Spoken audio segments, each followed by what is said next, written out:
Se pretende apoiar nosso canal e ajudar na geração contínua de conteúdo para você, é fácil. Basta visitar o link da lojinha na descrição sempre que precisar comprar algum produto. Com esse gesto simples, você estará oferecendo um apoio valioso. Padre, sabe quando a gente sente um peso dentro de nós, com medo de que tudo possa dar errado? Pois é, estou me sentindo assim. Sabe quando uma pessoa se sente perdida no meio de uma confusão? Pois é, esta sou eu. É assim que eu me sinto. É uma tristeza sem sentido. Sei que tenho um potencial para ser feliz, para buscar muito mais. Até incentivo outras pessoas a fazerem o mesmo. Incentivo-as a não terem o medo. Mas eu estou experimentando em mim muito deste medo. Sinto-me prisioneira. Isso tem me incomodado. Isso tem me dado uma angústia muito grande. De alguma maneira, todos nós nos incluímos, né? Porque quem não tem que viver esse desafio diário? Viver é um desafio diário. É como tomar água. A água que você tomou ontem não serve para a sede de hoje. O alimento que você comeu ontem, claro, ele pode até estar te nutrindo ainda agora, mas você precisa renovar o alimento. O sentido para a vida é assim também. Eu quebrar as regras dos defeitos, para eu começar a viver sobre as regras das virtudes. Eu ter a sensibilidade, a simplicidade de identificar os meus excessos, aquilo que me torna uma pessoa difícil, e começar a trabalhar. Quanto mais cedo eu começo a trabalhar isso, maior é o benefício. Porque é bom a gente viver a conversão. A gente fica mais agradável, a gente fica mais feliz. A gente fica mais realizado. E esse é o primeiro benefício da conversão. Que quando a gente abre mão desses excessos, a gente fica até mais bonito. Porque você começa a dar espaço para crescer em você aquilo que os excessos não permitem. Muitas virtudes não crescem em nós, é porque os defeitos sufocam. O defeito, ele tem um poder ordinário, absurdo, de sufocar diariamente. É igual aquele que é viciado. Enquanto ele não olha no espelho e diz, esse vício me mata, ele não começa a se libertar. Não adianta eu dizer, não adianta o outro dizer. É preciso que o viciado se reconheça como assassino de si mesmo. Somente a partir do momento em que ele se reconhece assassino de si mesmo, é que ele para de se matar. E aquele vício, que é um veneno ordinário, porque é de todo dia, ele deixa de entrar pelas veias, ele deixa de entrar pela boca, ele deixa de poluir a cabeça, e aquela pessoa de repente começa percebendo coisas bonitas de si mesma, que até então ela não percebia, porque o vício não permitia. Minha gente, às vezes nós vamos cultivando alguns hábitos nocivos, e nós não nos acusamos mais disso. Você sabe que um grande prejuízo humano, que eu tenho identificado, é que as pessoas se acostumam com aquilo que elas têm de ruim. Elas se adaptam ao que tem de ruim. Elas perderam a capacidade de ficarem indignadas, como eu estava dizendo. Às vezes, não consegue recrutar o que tem de melhor em si mesmo. Vai ficando abatido, é isso. Esse não é um problema só seu não, minha filha. Todos nós, se não cuidarmos, nós vamos perdendo o referencial da realidade, do que de fato nós precisamos fazer.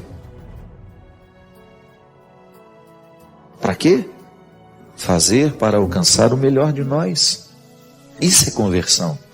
Quando eu perco a capacidade de me indignar com aquilo que existe de ruim na minha ambiência, eu perco o poder de transformar. É a indignação que me move na direção da mudança. é um prejuízo que nós não podemos mensurar. Quando um ser humano se acostuma com os defeitos que tem. Porque às vezes as pessoas, elas se esquecem de permitirem que Deus transforme o coração delas. Às vezes transforma só o aspecto exterior. Mas e o coração? Que é esse que me faz ser diante do outro. É esse que faz com que eu esteja na promoção do outro, no amor, na tolerância. Às vezes as pessoas não olham nos olhos umas das outras. Às vezes nós vamos alimentando um temperamento difícil, pesado. E a gente diz que está convertido. Ou que está em processo de conversão. Tá bom? Mas que processo é esse que não acelera a nossa simplicidade, a nossa leveza? Que conversão é essa que não me torna uma pessoa mais leve para os outros? Que conversão é essa que não me arranca da arrogância? É o primeiro sinal, minha gente, de quem se diz religioso, porque é o fruto da espiritualidade em nós. Eu não me sentir melhor que ninguém, eu olhar nos olhos dos outros sem ter a pretensão de que sou melhor que eles, sabe? Se eu sou um bom chefe, não tem problema ser duro. O bom chefe costuma ser duro, exigente, mas nunca arrogante. Exigente, mas nunca intolerante. Exigente, mas não insuportável. E eu tenho a oportunidade de escolher ser uma resposta positiva ou ser uma resposta negativa. Eu posso ser uma resposta evangélica, aqui, baseada nessa palavra, ou eu posso ser uma resposta profana, que não tem nenhum compromisso com a sacralidade da vida, das pessoas. Eu posso ser uma resposta cristã, que vai favorecer bons relacionamentos de amizade, relacionamentos fecundos, amorosos. Você pode ser uma resposta positiva como marido na vida da sua esposa, na vida dos seus filhos. Você poderá ser na vida do seu esposo, dos seus filhos, dos seus irmãos. Você levantou da cama, você começa a ser uma resposta para o mundo. Isso é interessante. Quando eu percebo que um sacrifício, um gesto de renúncia, vai me ajudar a quebrar o poder das regras dos defeitos. Porque um ser humano que vive adaptado aos seus defeitos, um ser humano que vive sob as regras dos seus defeitos, ele é insuportável. Ele é difícil no trabalho, ele é difícil dentro da família, ele é difícil nas relações amorosas que ele vai viver. Por quê? Porque ele é um porco espinho, né? Está sempre pronto para jogar os seus espinhos nos outros. Ele fica difícil para ele mesmo. Se eu me acostumo com aquilo que é maléfico em mim, se eu me adapto ao meu ciúme, se eu me adapto à minha vaidade, se eu me adapto à minha inveja, à minha intolerância, esqueça. Você não pode esperar de mim uma transformação.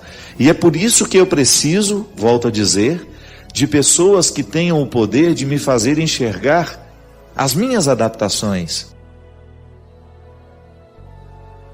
Eu fico pensando, minha gente, que toda pessoa é uma resposta ao mundo. Eu sou uma resposta. Há uma pergunta que me é feita diariamente, sem que ela seja formulada com palavras. Toda vez que eu me anuncio ao mundo, eu sou uma resposta. Hoje, numa loja que eu entro para olhar alguma coisa, eu sou uma resposta humana. Eu sou o fruto de uma história, eu sou o fruto de uma educação, eu sou o fruto de relacionamentos. Eu não sou por acaso. Eu sou uma resposta que anda, que fala, que pensa, que vive. E toda vez que eu me coloco, toda vez que eu me penso cristão, eu entro justamente nessa oportunidade que eu tenho de ser uma resposta positiva ao mundo. Sabe, de fazer a minha vida ser uma resposta que me enxerga. Uma resposta que possa ser boa de ser vista. É como quando a gente se aproxima de alguém e a gente de repente você percebe que o outro ficou feliz porque você chegou. É uma resposta que agrada, não é assim? Quando eu coloco medo nos outros, eu preciso rever com muita honestidade a minha conversão. Não posso compreender isso, sabe? Quando eu, no exercício de ser quem eu sou, eu distrato as pessoas, finjo que elas não existem.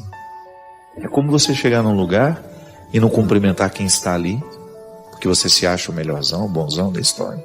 Quantas vezes nós vemos isso? Ao passar pelo prédio, o porteiro que está ali,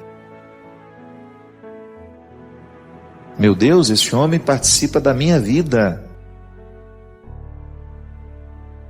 Ele pode até não entrar na minha casa todos os dias, mas eu passo por ele todos os dias. Pode observar, pessoas muito difíceis são difíceis antes para elas. Antes de serem insuportáveis aos outros, elas são insuportáveis a elas mesmas. Por isso que elas têm tanta dificuldade de lidar, de estar com os outros, de serem instrumentais de coisas boas, né? Então se eu não quebro as regras dos meus defeitos, se eu não me incomodo para deixar de estar adaptado a eles, aos meus vícios, se eu não faço esse movimento, eu vou me tornando uma pessoa insuportável. Que o sentido da vida, ele precisa ser cultivado diariamente. Você não pode abrir mão de cultivar um dia sequer. O quanto que é importante nós vivermos a dinâmica de arrancar de nós tudo aquilo que possa ser um obstáculo à nossa realização. Essa surpresa diária de sentir que quando a gente aceita a simplicidade como um projeto de vida, nós ficamos mais acessíveis ao outro. A gente não coloca tanta barreira para o outro chegar. Menor que o meu sonho, eu não posso ser. O ser humano nasceu para ser feliz. Você foi projetado para ser feliz. E se em algum momento da sua vida você vive a estrofe e não vive o refrão dessa música, isto é, se você mergulha nas suas misérias e não consegue sair dela, pode ser que você esteja sendo menor que o seu sonho. E você não tem o direito. Você não tem o direito de ficar abaixo daquilo que você sonha. Você precisa estar sempre na busca e na conquista destes sonhos. Isso é ficar sempre acima dos sonhos. Você não pode ser menor que eles. Porque se a gente se torna menor que os sonhos, a gente deixa de ser pessoas realizadoras. A gente deixa de buscar a realização nossa de cada dia. Essa aí que você tem que buscar todos os dias para ter força para reinventar a sua vida e para enfrentar os problemas que são próprios dela. Eu sei que às vezes a nossa tentação é a gente ficar menor que o sonho. É a gente, isso não foi feito para mim não, eu não consigo, eu não dou conta, eu não sei, eu não posso. Já parou para prestar atenção o quanto que a gente se esconde nessas expressões? Eu não vou conseguir, eu não vou alcançar, eu não posso, já chegou o meu tempo de parar. Não seja menor que os seus sonhos. Mesmo que você já esteja em idade avançada, eu tenho certeza que se você for sincero com você vai encontrar muita coisa aí dentro do seu coração que você ainda não realizou. E aí eu lhe pergunto, já não dá mais tempo? Já não é possível mais reinventar a própria vida? Claro que é. Porque Deus está o tempo todo nos soprando de novo. Deus está o tempo todo nos concedendo a graça da renovação nossa. Da renovação nossa de cada dia. Deus está nos soprando todos os dias pela força do seu Espírito, aquele elan vital para que a gente possa continuar dando conta da vida. É isso, minha gente. Não são raras as vezes em que a vida parece nos sufocar, em que as dificuldades que nós enfrentamos se tornam maiores do que a nossa coragem. Não são raros os momentos em que a gente tem aquela sensação de que a vida é mais pesada do que nós podemos suportar. E é nessa hora que nós precisamos prender os nossos olhos no refrão de esperança. Porque a esperança tem o poder de nos fazer novos. É interessante como que na vida, de repente, quando menos imaginamos, um novo espírito toma conta de nós, e aquilo que parecia tão antigo, tão pesado sobre nós, ganha ares de novidade. Não é que a vida mudou, mas mudou alguma coisa dentro de nós. Mudou o nosso jeito de olhar para ela, mudou o nosso jeito de interpretar os problemas, mudou o nosso jeito de olhar para a nossa doença. Aquelas pessoas que enfrentam as suas enfermidades, você tem duas maneiras de olhar para elas. Ou você enfrenta como um tempo desagradável, cheio de limites, ou você enfrenta com um tempo de possibilidades. Ou você enfrenta como a minha doença me ensina. O que ela me ensina? A lidar com os meus limites, a compreender um pouco mais os limites dos outros. Porque se a minha doença não me humaniza, eu não sei o que nessa vida vai ser capaz de me humanizar. Eu tenho uma amiga que enfrenta sérios problemas de saúde. Mas quando você olha para ela, você quase não percebe. E outro dia, passando numa loja, ela estava comigo nessa loja, olhamos algumas coisas que eu precisava ver e fiquei de voltar depois. E hoje eu tive a oportunidade de voltar naquela loja. E qual foi a minha surpresa? Que a vendedora olhou para mim e disse assim: cadê aquela sua amiga que veio junto? Eu disse: hoje ela não pôde vir, está trabalhando.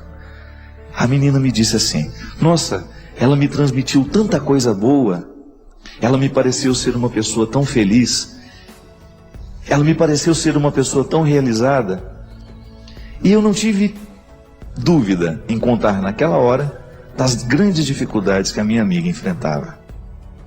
E eu fui contando tudo que a minha amiga tinha, tudo que ela estava passando nos últimos tempos, de enfermidades físicas, e pude observar nos olhos daquela vendedora que me conversava comigo, que me atendia naquela hora, as lágrimas querendo descer.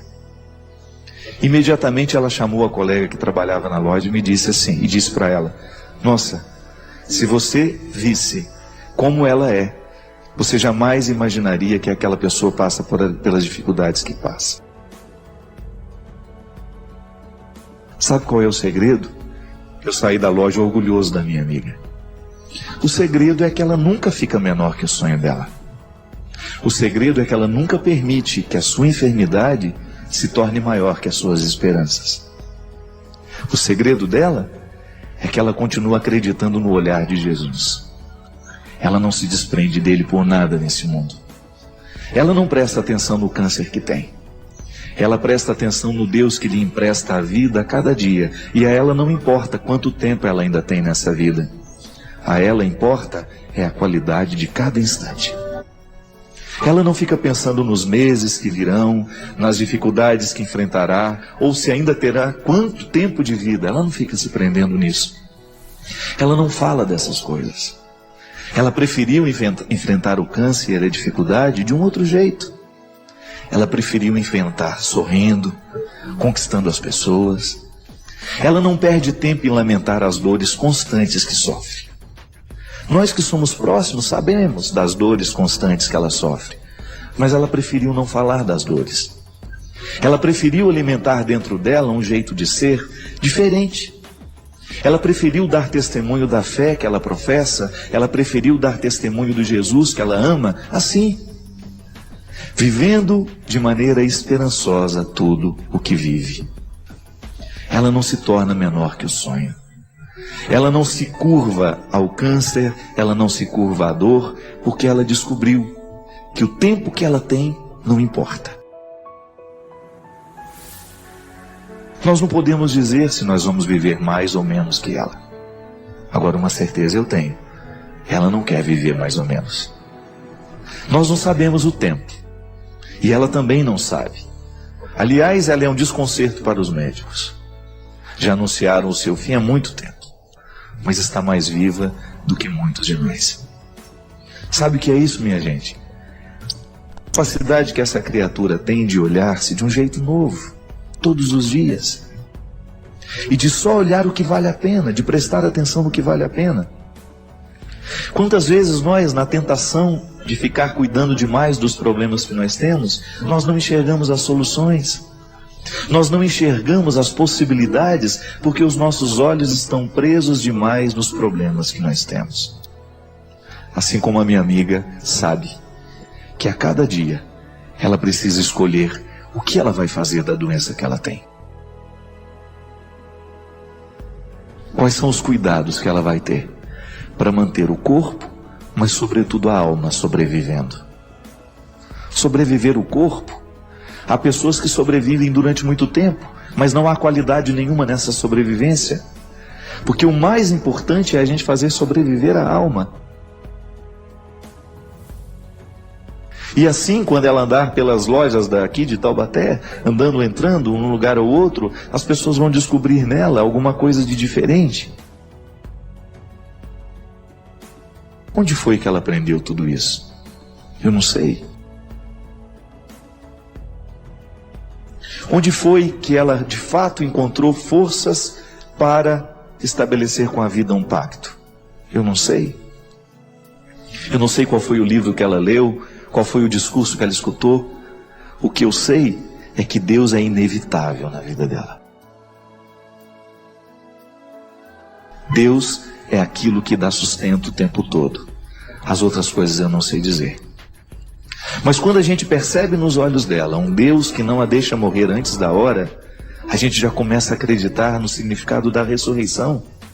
A gente começa a entender como é que o sofrimento pode lapidar uma pessoa e pode torná-la ressurreta mesmo antes de ter morrido.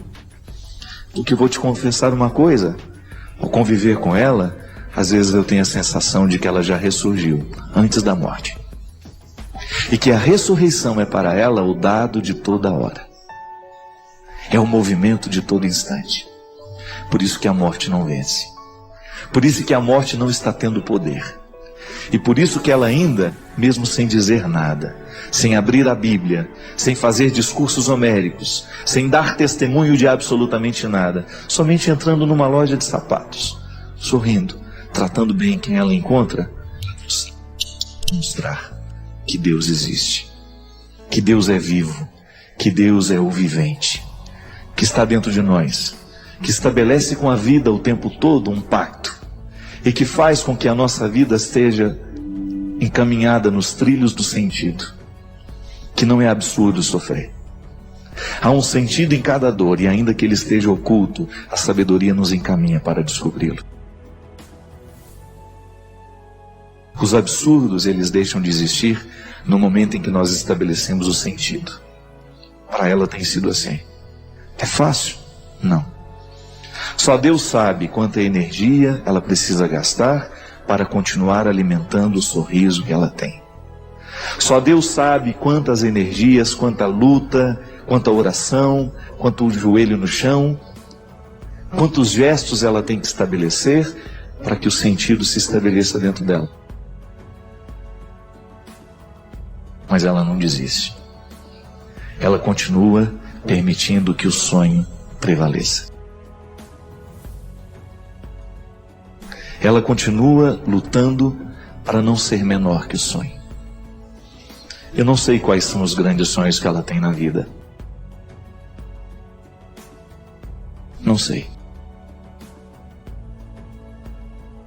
O que eu sei é que ela é envolvida de sonhos. O que eu sei é que prevalece o tempo todo um desejo de fazer diferença na vida. De notar os pequenos detalhes da existência. De estar atento àquilo que o senso comum não vê. De estar atento àquilo que naturalmente a gente não percebe. É isso, minha gente. É o que nós temos diante de nós hoje também. Mesmo que não estejamos acometidos de enfermidades sérias, mesmo que nós não estejamos ameaçados de morte, a vida nos ameaça o tempo todo. Nos ameaça e nos coloca numa necessidade de responder a ela. Você está desafiado pela sua vida. Você tem aí as suas questões. Coloque-as diante do seu coração. Coloque-as diante de você. E não permita que esses problemas, que essas dificuldades venham ditar as regras do jogo. O jogador é você. E você só vai ganhar essa partida se você assumir a liderança dessa história. Ao partilharmos destas reflexões, buscamos fortalecer nossa fé e conexão com Deus. Inscreva-se no canal e compartilhe como essas mensagens reverberam em sua jornada espiritual nos comentários. Juntos, construímos uma comunidade guiada pela luz da fé.